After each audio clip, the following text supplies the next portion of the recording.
Isang pinagpala at magandang araw po sa inyong lahat.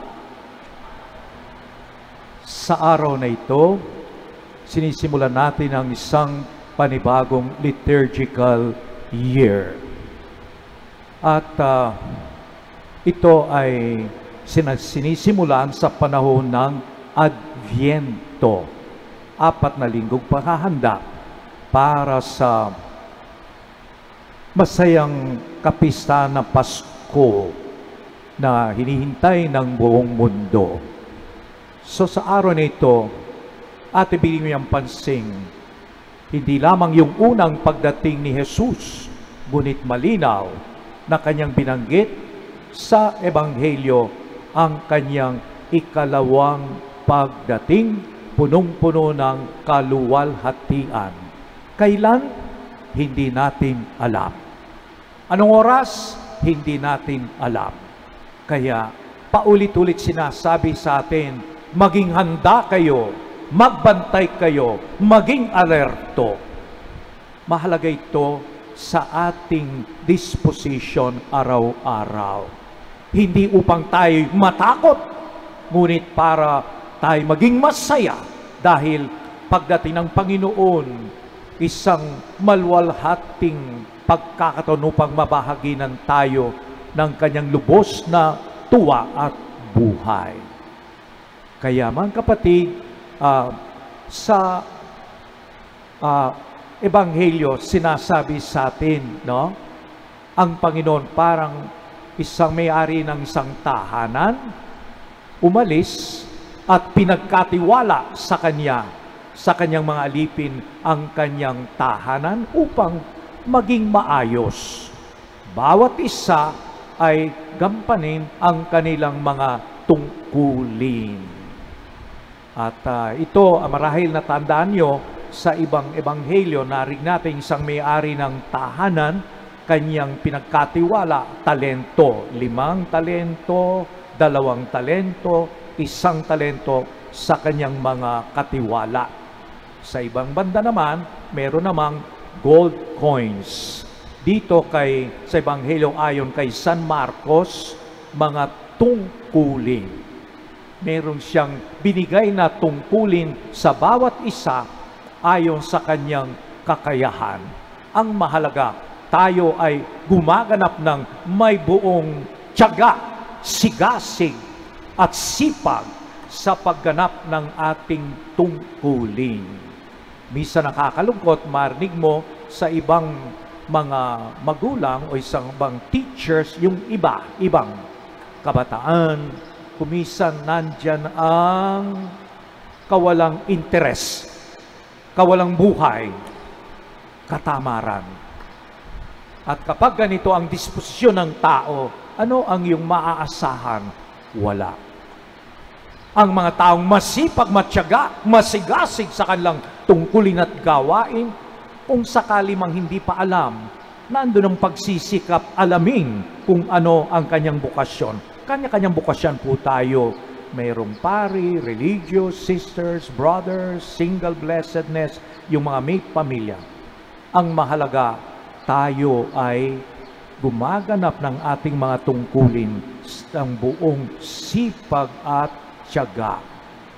Narinig natin sa unang pagbasa, nandiyan ang Panginoon, ang Diyos parang isang tatay, pero ginagalang ang kalayaan kanyang pinagkaloob sa atin nung tayo'y likhain niya. Para rin siyang hindi lang tatay, magpapalok, hinuhubog ang isang bagay para maganda ang labas. Ngunit sa ating sitwasyon, kumisan lumalaban ang tao sa magpapalayok.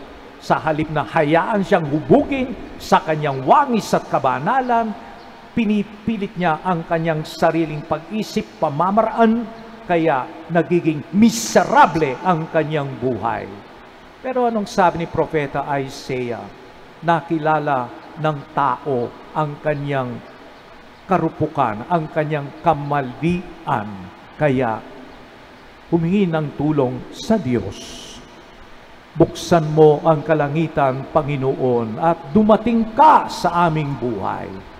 Yan ang ating paulit-ulit na panalangin sa panahon ng Adbyento, hindi lamang po panahon ng Adbyento, ngunit sa bawat sandali ng ating buhay.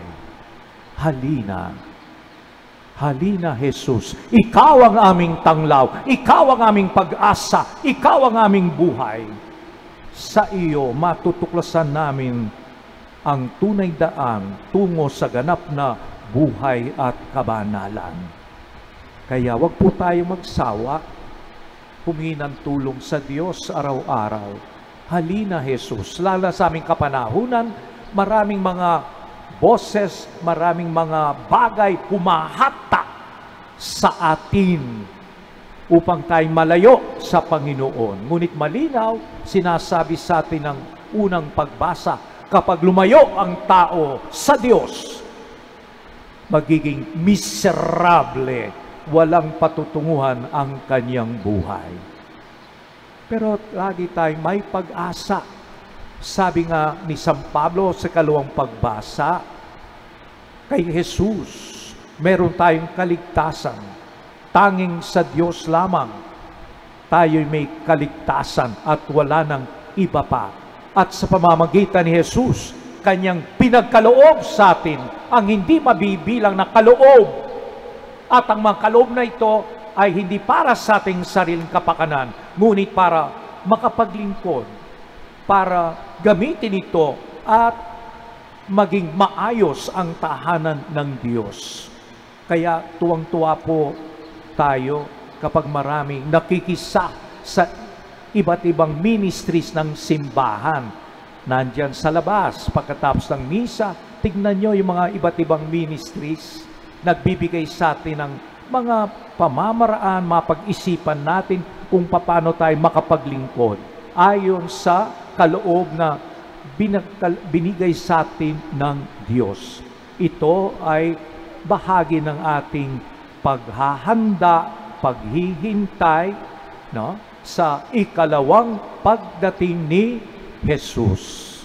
Kapag tayo laging handa, nagbabantay, kapag dumating si Jesus, punong-puno ng tuwa, saya ang ating mga puso. Hilingin natin ang ating 4 na linggong paghahanda sa Paskong pagsilang ni Jesus, at ito rin ay paghahanda para sa kanyang ikalawang pagdating, punong-puno ng kaluwalhatian, yung ating paghahanda maging mabunga at laging masigasig tayo, matyaga, naghihintay, nagbabantay hanggang sumalubong sa ating Panginoon. Amen.